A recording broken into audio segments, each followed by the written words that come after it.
God uses these things for good. And it's like I look at us as human beings and we're just so stubborn. Like I read the Old Testament and I'm like, how did you guys keep turning away from God? And then he saves you and then you worship and then you start worshiping other idols and you turn away from him again and then you ask him for help and then you say, and I look at them and I'm like, oh, what were these people thinking? And then I look at myself and I'm like, that's you on a daily basis. That's you on a daily basis.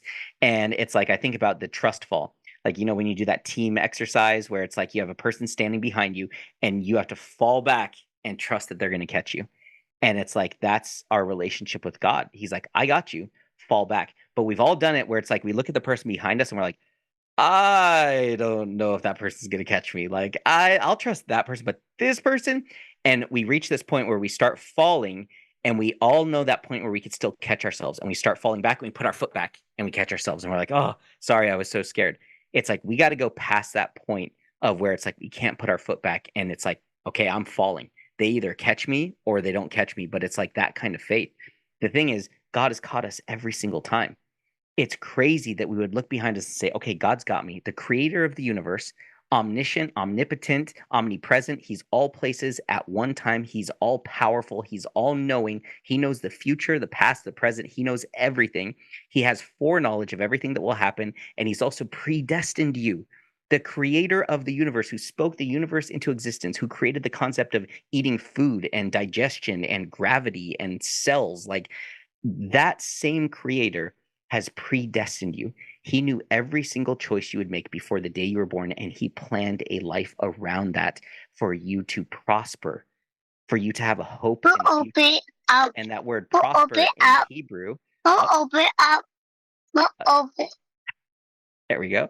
Uh, he's speaking in tongues. But that word prosper in Hebrew means to make whole and complete. So you do these trust falls and you fall back and God catches you and he makes you whole and complete. He transforms things in your life and he makes you more in the image of him because Romans 8:28 talks about God will use all things for the good of his purposes for those who are called and those who love him. But then it says God is using those things to make us more in the image of Christ, to make us more like him, not more like who you think you want to be or more like, what you want to achieve, to make you more like Jesus. And so this is where we have to get clear on our expectations because we have our expectations on life and ourselves, but we got to look at what is God's expectation on our lives. What's his expectation for our career? What's his expectation for our finances? What's his expectation for our health? What's his expectation for our future? Because when we can look at that, that's when we can know what to expect. That's when we can start looking at like, okay, this is what I should expect. Fruit of the spirit, not necessarily fruit of the world. Like I should be able to walk in joy and peace no matter how much money's in my bank account. I should be able to walk in confidence and love no matter what this person says or what that person does. And this is a true test of our faith because this is where we're being refined. And it's in those leaps of faith that God refines us because when you jump off that cliff, you reveal, like you see all the things inside of you that can stop you and hold you back. And just like gold, you put it in the furnace, you put it in the fire, it melts, all the impurities rise to the surface, and then you scrape them off, and then you let the gold dry out, you let it cool down, it hardens, and it's shinier than it was before. And then you put it back in the fire again, it raises all the impurities to the surface. God scrapes them off. And this is a leap of faith. Every leap of faith, you are jumping into the furnace. You're like intentionally jumping into the furnace. God's bringing all the impurities to the surface. As soon as you take that leap of faith, you know exactly what's in you that God does not want in you.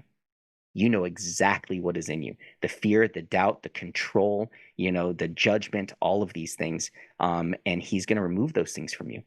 He will remove those things from you because the call that he has on your life, there's a certain person you need to be to hold the weight of that calling.